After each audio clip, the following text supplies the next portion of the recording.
Good evening, everybody. Very exciting to have you here with us tonight. We have a very special occasion where we are joined by our global female leader, our supporter and youth expert tonight, Dr. Nancy Juneja. She is in fact a very significant key player in the conversations about youth and the needs that younger generations have right now, how to support them, how to facilitate change and guidance and very specific key learning points for young people, either in the state of innovation or looking to become social entrepreneurs or entrepreneurs in her company called Mentor X, which she co-founded with Dr. Monish Jindal, and also the work that she does as a humanitarian, really helping many different projects take place globally around the world, where young people's concerns, young people's needs are very much priority. So really important guest for us tonight, as have been all the previous experts that we've had on board, and we are very excited to have her here with us at Women of Truth for Youth, a summit running 7:30 p.m. Central Eastern Time until Sunday. You can go back and watch some incredible lives. I'll be telling you a little bit about the guests I've had so far. And also the reason why we chose the important task of sharing with you a young woman songwriter's work, someone called Savi Kabu. If you haven't seen her music yet, you'll get a chance to hear some of it on these live calls as well. So over to you, Dr. Nancy Juneja.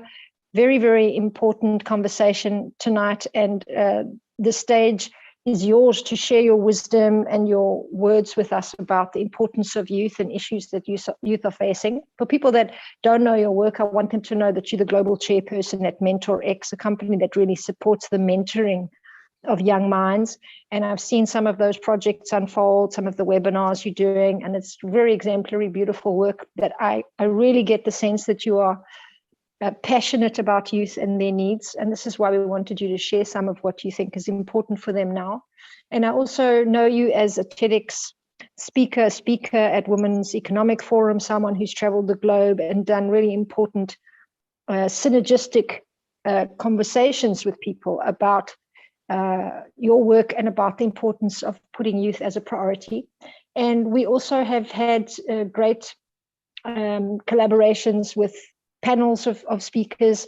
And of course, as an Indian woman, I think you know very well by now, there are many amazing Indian female leaders on the global stage. And it's wonderful to meet you again as one of them. So thanks so much for joining us and welcome. Greetings to you, Helen. It's wonderful to be here. And trust me, you're doing a wonderful job. It takes a lot, a change maker, a game changer to do what you're already doing. And, the tribe of women following the youth empowerment that you're doing is amazing. You're getting the pearls of the ocean, under one clan for sharing wisdom and knowledge. So hats off to you. I love that.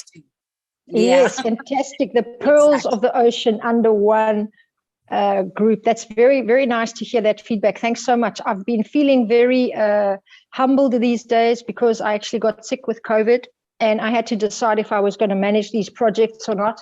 And I learned something fundamental and put it into practice years ago, but this time I put it into practice big time, that we have to accept sometimes being the best we can be and not being perfect.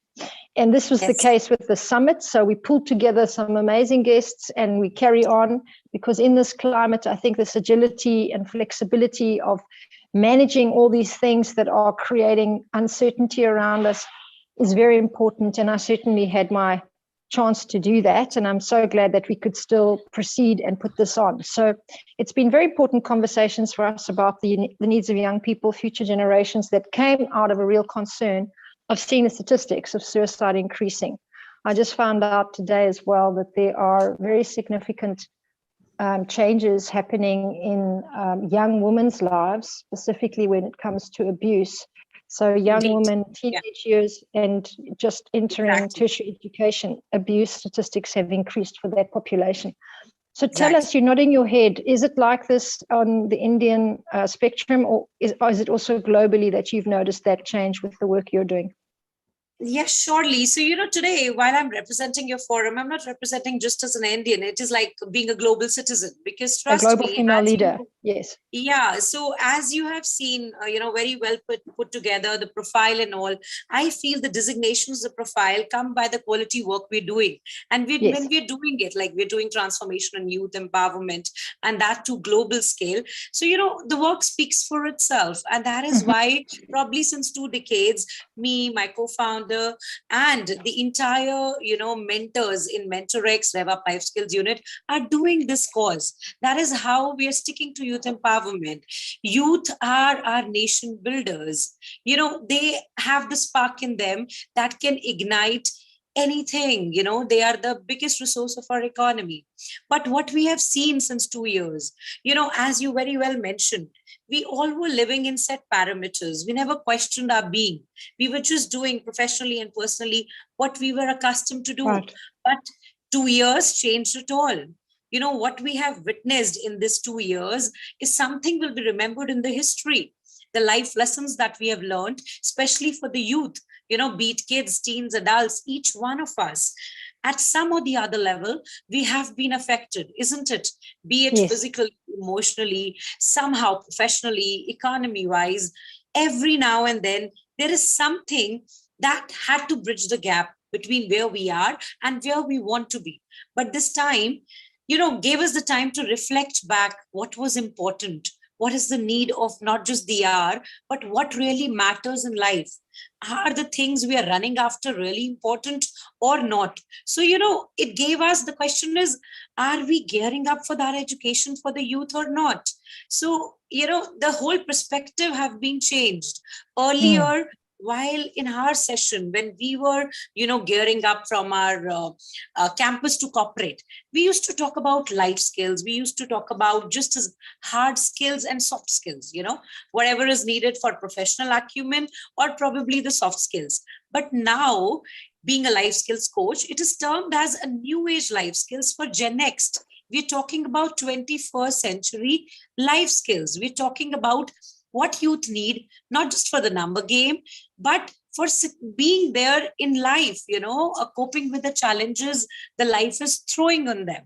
Do they have the attitude that if they have, if they face the lemon in the life, they know how to make a lemonade out of it?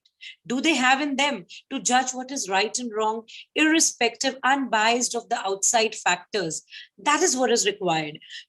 Are they really pondering that, do I want a life of, just a success, survival, or significance? If we don't ponder upon all this, what are we doing? We just not need rote learning in today's world. We need, learning to be replaced, not just to replace, to be adapted by critical thinking. We need knowledge to be added by practical work projects. So all of this is the need of the hour, and that is what we pursue. That is why, whole our team, me and my team, we are very strongly, working towards this mission to create this awareness that please have a sense of belongingness. There's a very very small difference between being human and human being. So they need to realize what it is to be right there. I feel it is not just for India, it is not just for our country, it is for global level. These Yeah. time have made us realize it's one word, one family. The fact that we met with such great vibes, and the fact that we are here on the common ground today, talking about a common topic, tells us that word has shrinked, and we all are working towards something which is, competition replaced by compassion, collaboration. So we see a lot of difference now in attitude of people, and that we want to be reflected in youth also, isn't it? I feel you're with me in this. Yeah, definitely. I think what you bringing to light that we haven't yet heard about on the summit is the importance of factoring in what's happened now with COVID to destabilize the picture of the future, and what kind of skills will young people need to be able to manage that in going forward and still continue to build their lives. And I think that piece of resilience, self-care, adjustability, being able to kind of, as you say, step into a totally different future, 21st century future, is now being reviewed. And of course, reflecting on whether we've got what it takes as an educational system in place to help to make that happen or not is the big question. And Dr. Beth Bakar last night, who's actually a university level educator, was saying something very similar about the importance of being able to review even curriculums, which have to now change dramatically because of what we've just been through, but also because we realize we just cannot afford to keep them around anymore, as we have been doing. So tell us a little bit about MentorX. What kind of work do you do there for those people that are learning about you for the first time? Surely, see, MentorX is all about empowering, educating, and elevating. So we are doing a 360-degree mentoring, be it a kid, a startup, a youth, an entrepreneur, because, whether we are a beginner, we are on intermediate level, or we are already successful since 2 decades, we all need hand holding. So while I was running Rev Up Life Skills, where we were, imparting life skills module, MentorX came into the picture entirely with a different outlook for not just, converging with people, aligning their energies to really higher perspective. We are here to have the world's largest incubator to make our mentors connect with the mentees, because we feel there is a domain area for each of the mentor.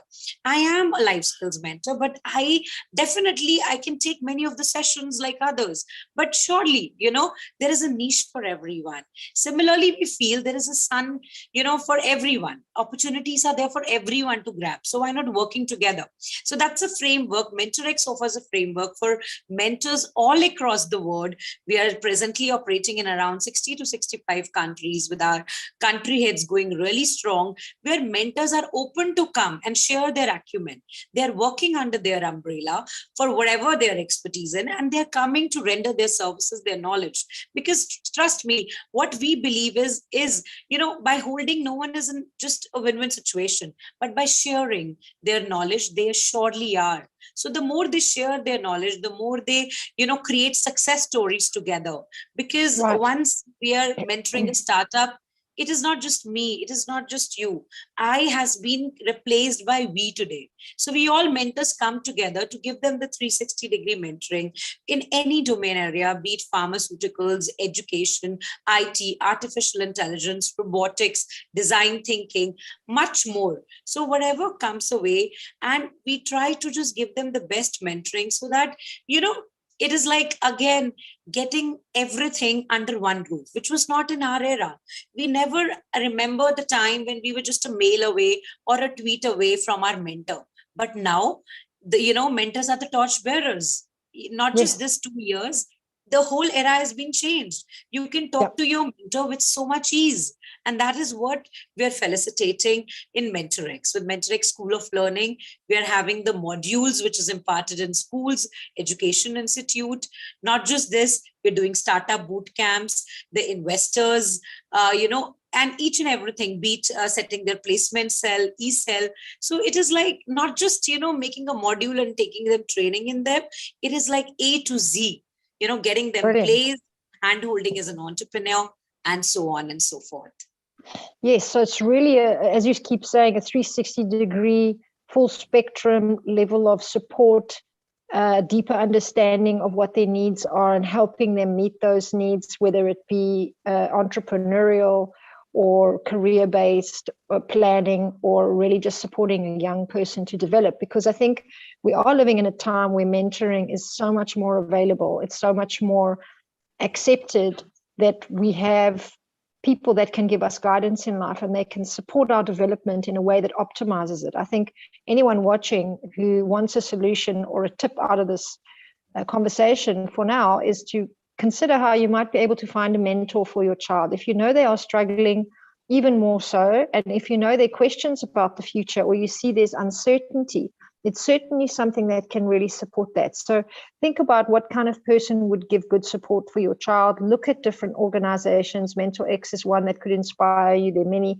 around the areas already in 60 countries, but also if you find someone locally that you think can help your child with specific needs there, by all means, consider that as well. But definitely getting a mentoring relationship going for a young person, teenager, pre-university, in university, even outside of university, is very, very powerful. And I love, Dr. Nancy, that you actually are building an incubator type style support, because this is very much the future. Innovation is something that comes up in all our conversations about the youth, and the level of creativity, independence, and freedom they look for is certainly a good mix for the kind of innovative thinking the world will need. So facilitating that, so important. I want to come back to something you said about judgment. Now, looking at everything that's been coming up and the challenges adult parents have been facing during this time, we can see that they weren't able to offer their children immediate or even now still solutions for what they were facing during this time. Even though parents have loved and cared for their children as much as they could, they were stressed out, in crisis really, and some of them lost jobs, lost loved ones. So they were dealing with their own crisis. We've been saying that there'll be an aftermath. And I don't want to bring a negative perspective to each question here, but I think here we just want to try to handle what parents or educators can do to support children to develop a little bit more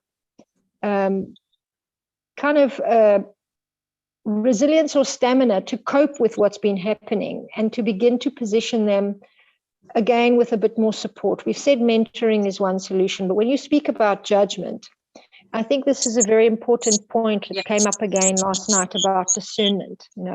How do we teach children, young people specifically, discernment, how to be selective, how to use their judgment, how to reason? I mean, we're both psychologists. We know there's complexity in that question. What do you think? What can you suggest or support us to think about? Yeah, you have explained very well the situation, be it kids, teens, adults.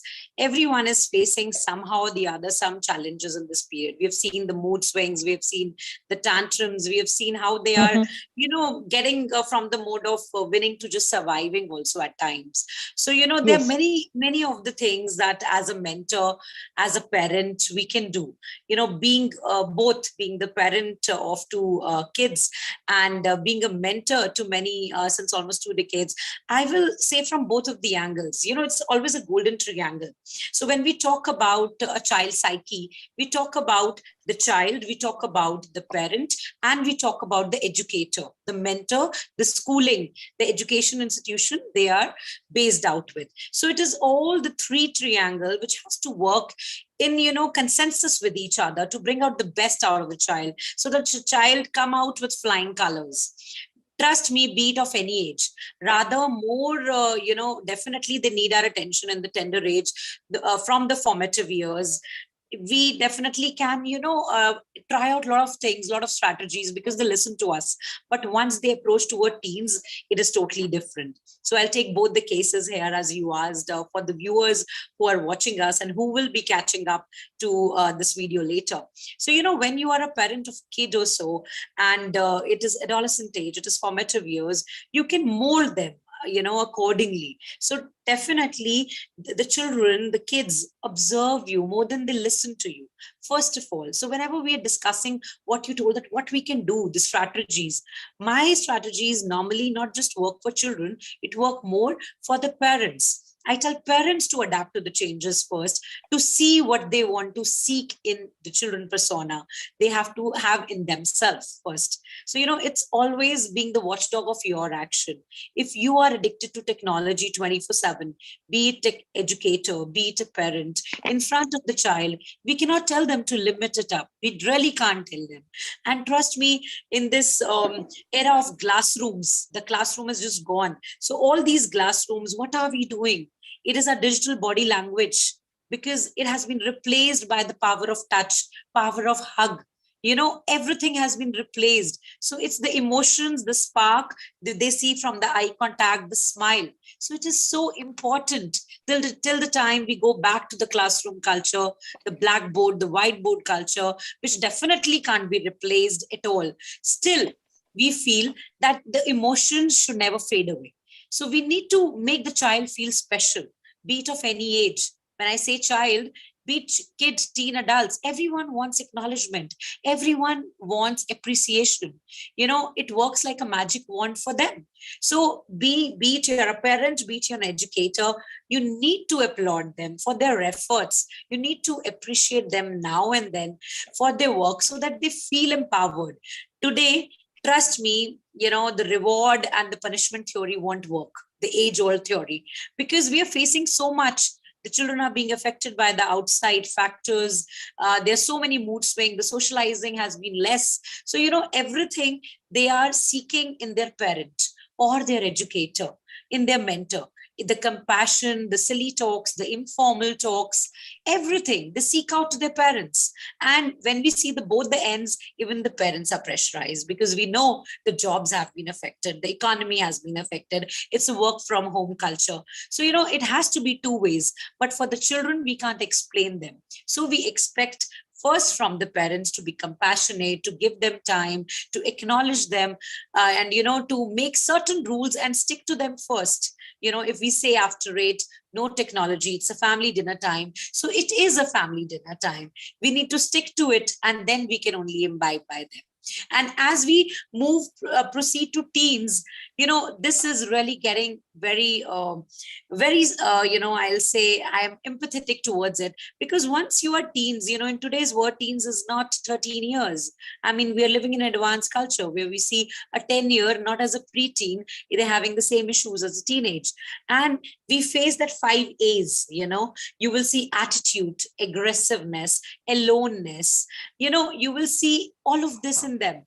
And not just this, when they face all of this, what we need, again, literally, as a parenting mentor, as a life skills mentor, we need again the 5 P's to deal with those 5 A's: arrogance and aloneness, aggressiveness, and all of these tantrums, anger.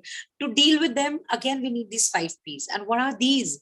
These are patience, the patience of a parent, persistence of parent, a process, a proper process. We can't just overnight expect changes in a kid, in a teen or adult. If we cannot help over time, whatever we are accepting, whatever universe has given us, how can we accept sudden changes in the children?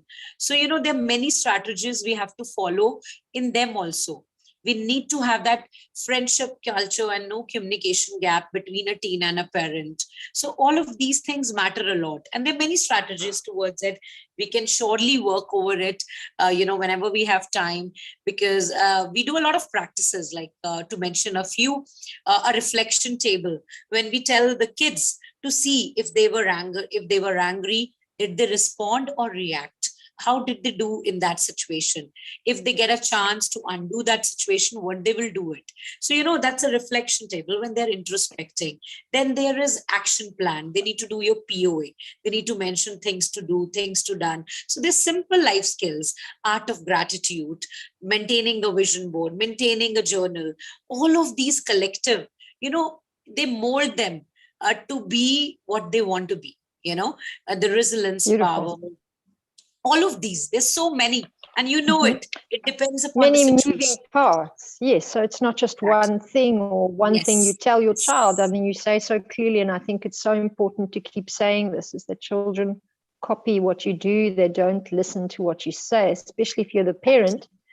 You also reassured us that a lot of children are going to be looking more to the parents for what they need, because there have been so many changes to the socializing at school, to the whole structure of the classroom. I'm just picking up some of these pearls of wisdom that you've been throwing down as you're speaking, and reiterating them so we can really learn from it. Also, the reward culture that we used to have might not work nowadays. We have to think more about the consistency, about really coming up with more creative solutions. And there are some really interesting ideas here, something like a reflection table where they can sit down, become more aware of what they're feeling. Are they responding? Are they just reacting to situations? I think it's so important to know, as you've been saying, Nancy, that the parents and the culture at home can create a space where children learn to explore and introspect and reflect on what is going on for them. And I think this is probably going to be so much more helpful than a lot of other disciplining or frustration or stress-based responding from parents. If you can create systems, you gave us a few: journaling, very important, this reflection table, very important, time where you sit down and give quality attention to children, so important. But think of ways where they can actually check in with how they feel, reflect on what they're thinking, what's going on for them, and have some time to process.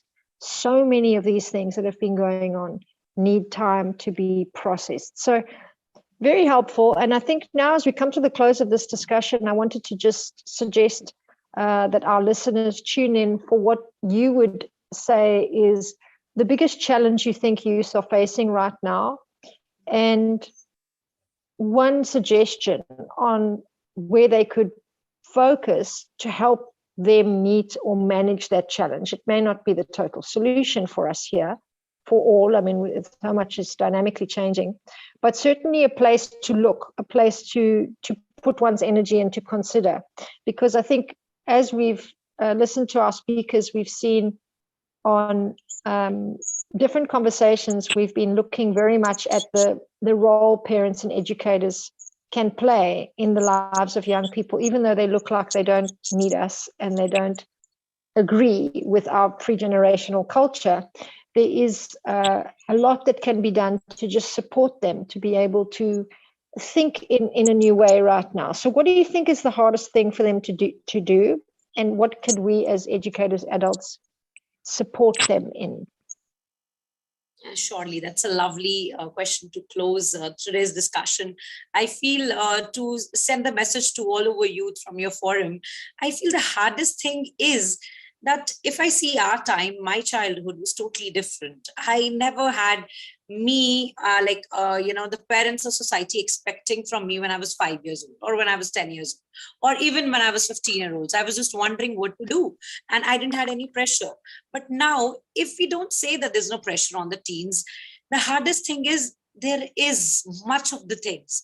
We say that winning is not important, but definitely as a parent, as a mentor, we have a success criteria for them. We tell them to participate in digital arena. And for them, it is not just competing with their inter-schools or inter-class. Now the domain area is so big, it's all over globe with the student exchange programs, with the global learning, with the international child prodigy. Even these are our projects. So definitely, I don't think so if they're pressurized, they have a huge opportunity. But hardest thing is that they always have to be on the toes. Now gone are the times of passive thinkers, passive learners. Now they need to turn as digital influencers. They need to turn as rational thinkers. They need to turn as innovators. Innovate or evaporate. That is the time today. And it is not just in entrepreneurship. In our time, we heard that a golden rule, thumb rule of entrepreneurship. Now it is from, don't know which age. I mean, child, kid, teens. Standard, yes. I mean, parents come to me by saying that I want Dr. Nancy, I want my child to have a three-dimensional thinking, like our PM of the country. I mean, what are you expecting from 8 years old? A walking encyclopedia, a talking encyclopedia, a robot? I mean, what? So, trust me, that is the hardest thing I see, that somewhere or the other, outside forces, parents, mentors, we have expectations from our kid. We see budding authors coming at the age of 8, 15. So they are opportunities. It depends upon now the children. It depends upon now and indirectly on the parents and mentors. The huge responsibility. The second part I'm answering of your question. What we can do as educators, whatever the situation is there. We have a global arena. We have a wonderful fleet of opportunities. We have many things.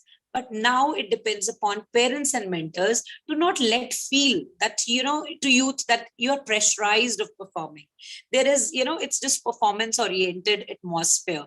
We need to foster the environment which can, make them curious, creative child, which can bring out the best in them, unleash the potential. So that is like our job. We need to see, it's always said, mother give the birth and, a teacher gives the worth. So trust me, these both have to work together. The parents and the mentors have to align with each other to make the child give that environment that they come over and not just, talk about themselves, performance, succeeding, and all that stuff. They need to talk about how to contribute to society also, how to give also. Because trust me, if that they have this attitude from the beginning, they have the life skills in them. They just don't know that, okay, entrepreneurship when we grow up is about wealth creation. They know that value creation is also one of the things. They will think of it. They will have empathy, thinking about it at every step. So definitely, I'll not say it will be a cutthroat competition, which could be a challenge. We can turn it into a healthy competition. So I feel everything depends upon the mentor. Everything depends upon the parent. We need to put the goal ahead of everything, irrespective of the caste, creed, competition. And we need to, just live faithfully, be real, be authentic, be simple. Sometimes, truly talking from my heart in a complex word today, it is very hard to be simple also. So we want to tell our children that life is simple. Please be simple, be authentic, be real, and let your quality shine. Everything will follow. Everything, be it financial success, Beautiful. be it stardom, anything, that all will follow. So we need to be more careful about the pressure we are actually putting on young people, and parents can start to look at this a little bit more carefully, because I think it's very clear that they are under more pressure environmentally than what previous generations were. And they've actually experienced, in some cases, a kind of trauma. And some children have been very much raised into mental health challenges with a lot of anxiety during lockdowns and a lot of uncertainty about their futures. Some have missed milestone opportunities like graduating, seeing their friends during tough times, escaping from the household so they can be with, people that they think understand them. So we have to understand that there is a certain kind of pressure that they've been under that we cannot add to. So very important point. Thank you for mentioning it. And I really encourage people listening to share that with other parents and other family members as well, because if you can create a calmer, gentler environment for the child as they go through this time of recovery and build into their futures, it's certainly going to help. The second point, very useful as well, is look at what is brilliant in this child. Try to find what is the bliss point, the talent. And I know that's something you work so well with when I've seen you do some lives on prodigy children. It's always been so interesting to see that positive perspective coming through. So I want to thank you for that, Dr. Nancy. I think it's paramount that we remember the youth are holding a kind of creative power that previous generations didn't have. They access information at the touch of buttons. And we had Dr. Shauli Mukherjee telling us very profound ways to reframe what we think young people are always struggling with, with technology, etc. That in fact they are living in a very different way with a different pace. And we need to learn to respect that and look for the brilliance in that. And the third one, so important, is it's not just about success, wealth creation, being an innovator. It's also about contributing to society. So thank you so much for highlighting that. I think it's a really great message to close on. So parents, educators, young people out there, see if you can follow some of what we've said here tonight and think a little bit more about how you can also do this reframe for yourself. What can you bring to young people that's going to remind them of what's good about them and their special talents? How can you lessen the pressure? How can you bring the message of contribution in, really collaborating, not competing, as part of this whole point of being innovative and entrepreneurial? So wonderful words for us here, Dr. Nancy. Do you have any final message, anything you want to close with? Yeah, just a simple saying that do what your heart follow, and just spend time, discovering whatever it says time and again. Just keep reinventing yourself and be a masterpiece for everyone out.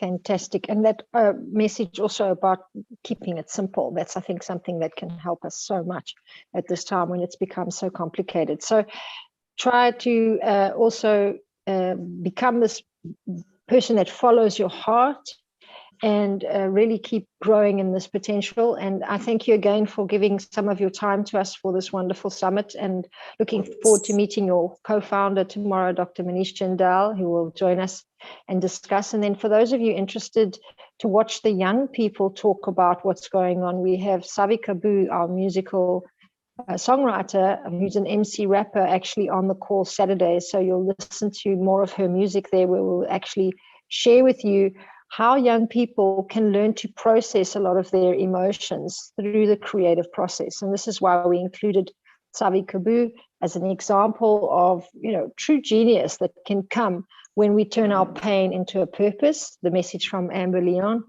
And of course, when we heard from all our great speakers in this time, we've also begun to have new respect for the young voices. And so on Sunday, we have another young voice, Jude Anumudu from a leadership platform, is coming to talk to us about young leaders and what challenges they are facing. People that want to have impact and influence in the future are really helping to guide their peers. And they also need a certain kind of support and mentoring right now. And they also have a lot to say about what their needs really are. So we're going to be very inspired, I believe, to really hear from young people on the weekend, and one more expert on youth specializing in robotics. So if you want to know more about AI or anything related to mentoring, join me tomorrow, 7:30 p.m. Central Eastern Time. We say goodbye to Dr. Nancy. Thank you so much for your wonderful messages. Gratitude. Thank you so much. Thank you. Thank you. Wonderful. Thank you, everybody. Yeah. And so now we're going to move to one of the important distinctions about this summit. As I explained to you today, we actually have a guest youth expert, as you saw today, and again tomorrow, and then our two young people on the weekend.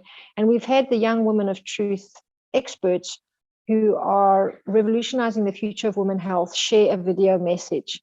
And we have one coming up from one of our guests on Saturday. We'll be showcasing that. And we wanted you to know that these are messages that are also uploaded privately, separately to these calls.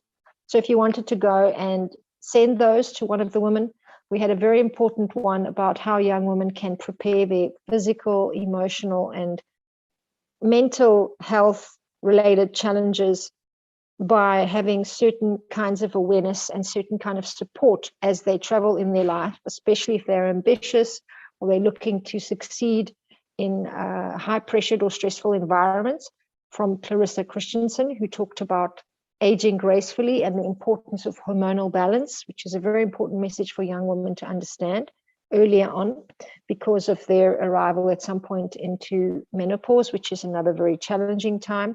And she happens to be an expert on that, but advises young women on how they can get aligned with physical health.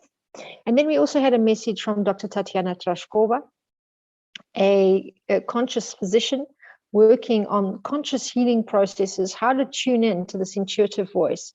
How do you really find a way back home to yourself when there's been just too much noise, too many challenges, maybe too many people not understanding how you feel or not making you feel like you belong? How can you find this peaceful place within you? She has a very powerful message for you. So you'll see those links at the bottom of this video. You're welcome to go and check them out independently at any point. Send them to young women who haven't been able to see the call. Perhaps you have a way that you can share it beyond that into groups of people that maybe would like to have a message. You're very welcome to use those messages and share them with bigger audience groups. For now, I want to thank you again for being with me this evening, and I'll see you Friday night tomorrow, 7:30 Central Eastern Time, with a very special guest, Dr. Monish Jindal. You can go back and check my two guests last night, Amber Leon, who was talking to us about pain and how to channel it into a purpose. Really truthful cases, moments, situations from her own life with young people. She shared some really interesting points about how we can build a much more positive approach towards how we listen to young people and how we create safe space for young people. And then we had Dr. Beth Bakar, who's a university level educator and someone who's spent a long time understanding the deeper, complex process of building an identity as a young person and how this happens in high school times. We didn't hear too much about that topic last night, but we touched on different aspects of what we can be doing to help young people move through this transition, and also the responsibility we have as adults to keep evolving the educational system to a place and a point where it can really facilitate the developmental needs of young people. I thank you again for being with me this evening, and I'll see you tomorrow, 7:30 Central Eastern Time in the evening, p.m.